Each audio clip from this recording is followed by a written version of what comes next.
नमस्कार, मैं हूँ सुशील शंकर विक, आप मेरे साथ देख रहे हैं मैटर टुडे लाइव में। आज मैं आपको एक रियल स्टोरी सुना रहा हूँ झारखंड की। एक खूबसूरत लड़की जो कि ईंट भट्टे पे काम करती है। ईंट भट्टे का मालिक अशोक जी। अशोक जी चौधरी, जो ये झारखंड में है। झारखंड जिले में बहुत सारे ईंट भट्टे होते हैं।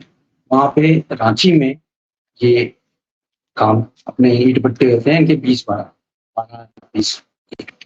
उस ईंट भट्टे में एक ईंट भट्टे पे एक बहुत ही खूबसूरत लड़की काम करती है और यहाँ पे 200 मजदूर भी होते हैं। 200 मजदूर के बीच में ये लड़की काम करने जाती है। इस लड़की के हौसले देखिए और बुलंदियाँ देखिए। ये लड़की निडरता से काम करती है। इतनी खूबसूरत लड़की वहाँ पे जब मजदूरों के बीच में काम करने जाती है, ईंट बनाने जाती है, तो सारे मजदूर भी दंग रह जाते हैं देख के। इस लड़की का नाम होता है रेखा। रेखा बहुत खूबसूरत थी। इनके पापा का नाम होता है सुरेश और इनकी मम्मी का नाम होता है विजय। ये बहुत ही गरीब होते हैं और 15 साल से चौधरी साहब के भट्टे पे काम करते हैं। लड़की जो है रेगुलर काम करती थी। क्यों? लड़की इससे पहले अपनी नानी के पास रहती थी और नानी के पास रहने के बाद जब वहाँ पढ़ाई-लिखाई कर लिया, इन्होंने 12वीं पास कर ली, उसके बाद शादी के लिए इनको लड़का नहीं मिल रहा था, इसलिए माता-पिता नानी से यहाँ पे लेके और इन्होंने अपने काम पे लगा लिया, क्योंकि काम पे लगाएँगे तो 2-4 पैसे भी मिल जाएँगे और काम भी करती रहेगी। रेखा का मन भी लगने लगा काम में। In the mean time Chaudhary साहब का लड़का हर्षवर्धन, जो कि बीटेक था, वो बाहर से पढ़ाई करके आया था और अपने पापा के साथ काम करना चाहता था। इसके पापा ने बोला, प्राइवेट फैक्ट्रीज़ में क्या काम करोगे आप? हमारे पास इतनी फैक्ट्रीज़ हैं, हमारे पास इतने ईंट भट्टे हैं, कोई ईंट भट्टे पे आप काम कर लो और ईंट भट्टे को देखो, क्योंकि यही आपका काम है। अब पढ़ाई-लिखाई आपने कर ली है आप। हर्षवर्धन ने सोचा कि ठीक है, पिताजी भी सही कहते हैं और ये हर्षवर्धन जो है ईंट भट्टे पे काम करना स्टार्ट। उसी ईंट भट्टे पे काम करने लगा जहाँ पे रेखा। ये आए, हर्षवर्धन जी आए, अपने रूम में चले गए, एसी ऑन किया और बैठ गए। एसी ऑन करके बैठ गए और फिर निकलते हैं देखने के लिए। तो देखते हैं कि एक बहुत खूबसूरत लड़की अपने पैरों से पूरी मस्ती से मट्टी को गूँध रही है और मट्टी को गूँधते-गूँधते इतना मस्त है कि पानी से तर बदल रहा है, इतनी गर्मी है, उसको कोई फ़र्क नहीं पड़ रहा है। वो बहुत ही अच्छी तरह उस राख को यानी मिट्टी को बहुत अच्छी तरह गूँध रही है ताकि उसकी अच्छी से अच्छी ईंटें बन सकें।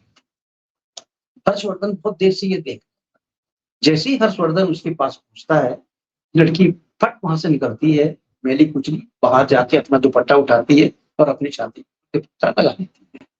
दुपट्टा लगाने के बाद छाती पे आराम से खड़ी हो जाती है और बोलती है, बोलिए साहब कोई गलती हो गई मुझसे? नहीं, नहीं, गलती नहीं, मैं तो देख रहा था आप क्या कर रहे हैं।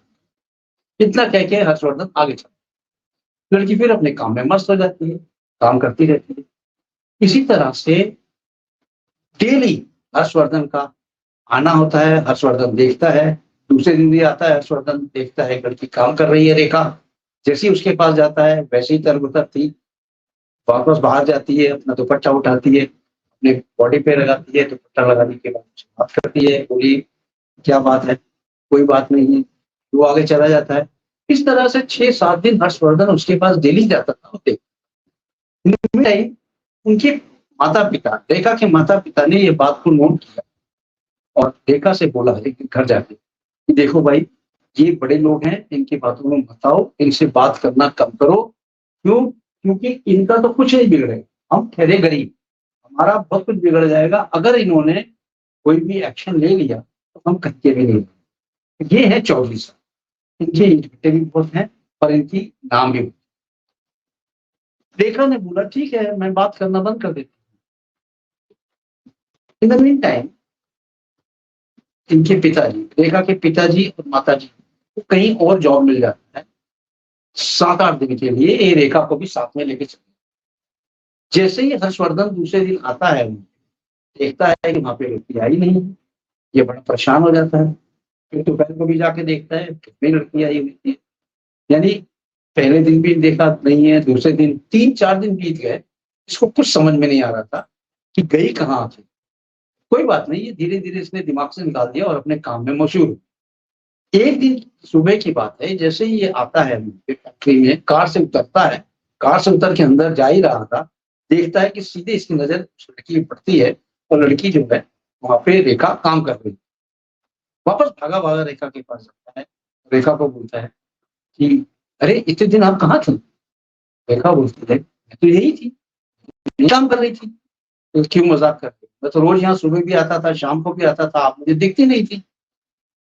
रेखा ने बोला, "आपने सच्ची निगाह से नहीं देखा, मैं यहीं पे थी।"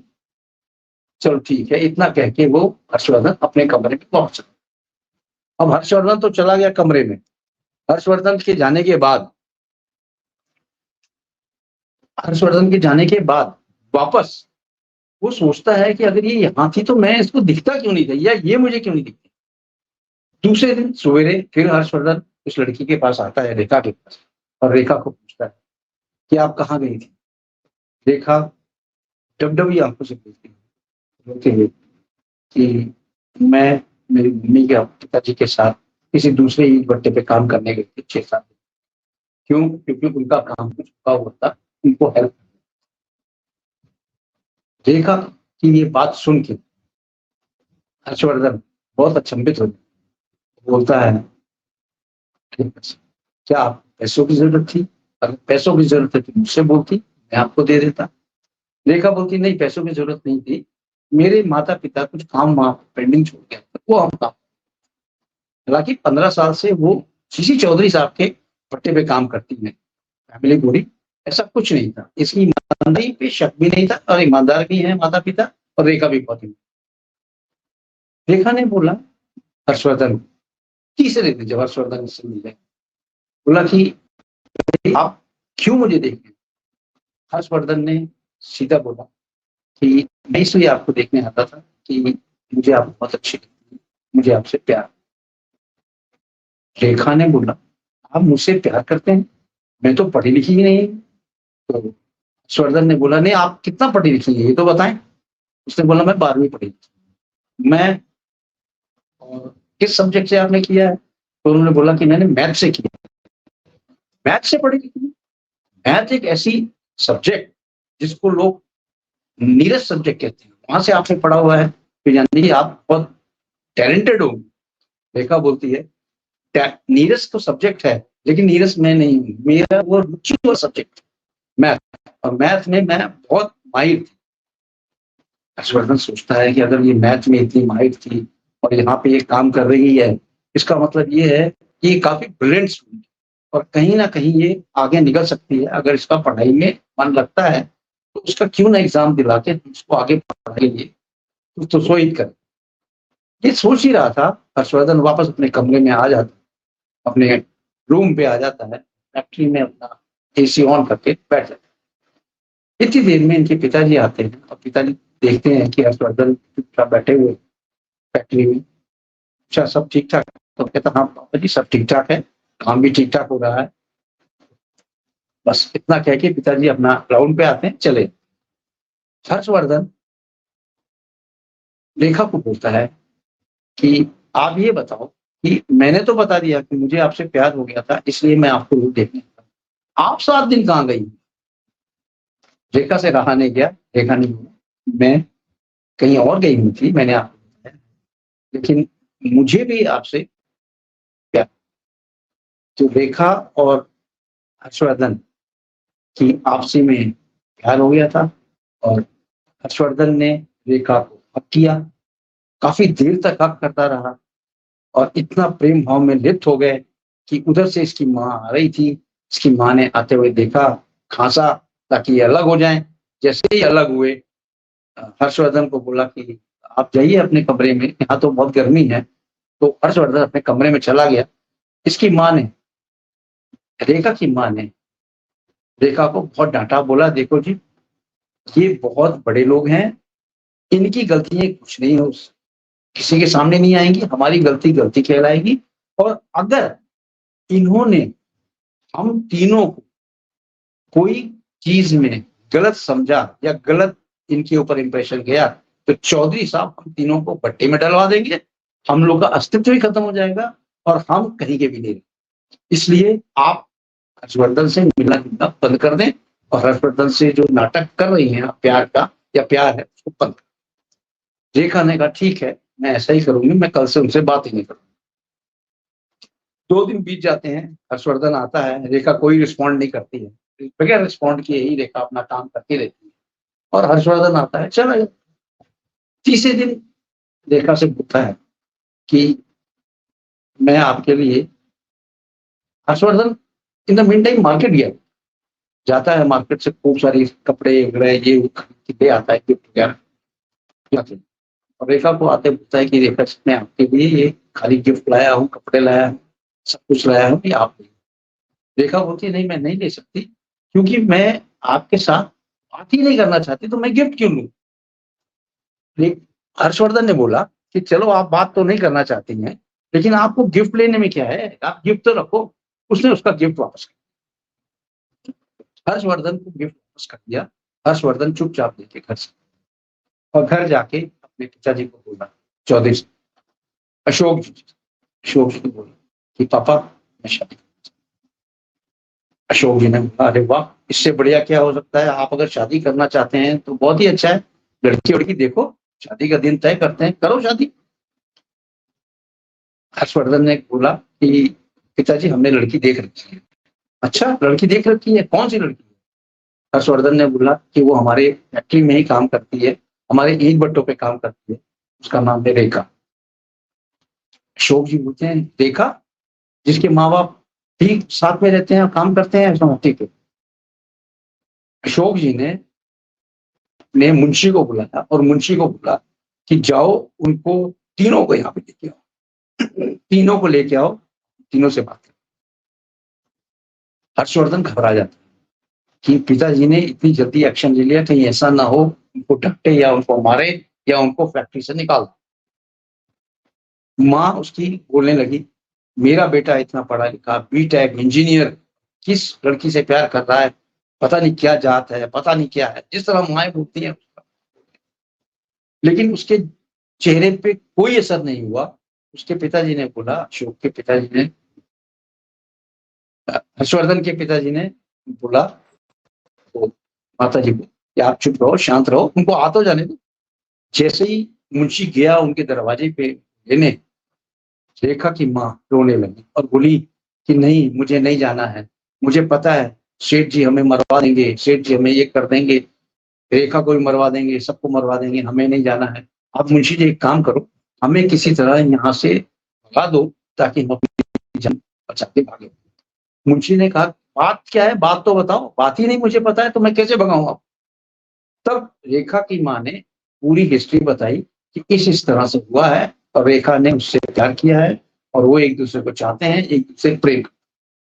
मुंशी ने कहा ये तो बड़ा गड़बड़ हो गया, अब ये गड़बड़ हो गया और इसके हिसाब से तो ये काम गड़बड़ चलेगा, अब आपको चलना तो पड़ेगा एक बार। तीनों को लेके वो जैसे ही आते मुंशी जी अशोक जी के पास यानी चौधरी साहब के पास, रेखा की माँ सीधे चौधरी साहब का पांव पकड़ लेती है, बिगड़ने लगती है, चौधरी साहब हमें माफ कर दें और हम अब अपनी बिटिया को लेके सब कुछ चले जाएंगे, हम यहाँ वापस नहीं।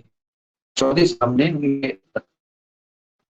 रेखा के पिता को बोला कि आप है बात करते हैं, जो उठा देते हैं और लड़की को रेखा को बोला, रेखा आती, रेखा को बोलते तो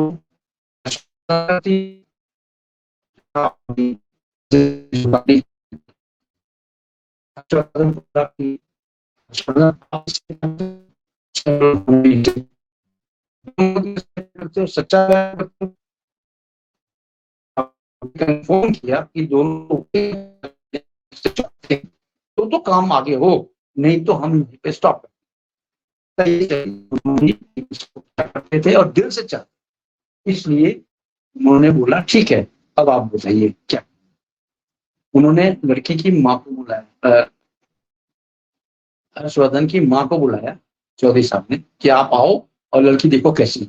जैसे पीछे से आई लड़की को देखा तो उसकी नाक चक्का चौंध रहेगी, इतनी खूबसूरत लड़की और वो भट्टे पे काम करती है, ठीक है। लड़की तो पसंद आ गई, लड़की पसंद आ गई तो किस बात की देर, शादी करो, आराम से रहो। शादी तय हो जाती है, दोनों में शादी तय हो जाती है। शादी एक निश्चित तिथि में होती है और बहुत ही शानदार तरीके से शादी होती है। रेखा हर्षवर्धन के साथ खुश थी और हर्षवर्धन रेखा के साथ खुश था। यहाँ पे ये देखा है कि ऊंच नीच का कोई भाव नहीं था, पढ़े लिखे लोग थे, एक दूसरे की मेंटालिटी को समझते थे। और प्यार एक ऐसी चीज है जो कि किसी भी एक्सटेंट तक जा सकता है, और वो गया है उस एक्सटेंट तक जहां पे रियलिटी ऑफ लव, अगर ये रियलिटी ऑफ लव नहीं होता तो शायद ये इनका जज्बा यहां तक नहीं आता और ये शायद एक दूसरे से। आपको कहानी कैसी लगी आप बताएं मेरे को, कमेंट बॉक्स में जाके कमेंट करें, बताएं किस तरह की कहानी लगी। हम आपके लिए और भी इस तरह की कहानी लेके आएंगे। ये सच्ची कहानी थी। जय हिंद, जय भारत।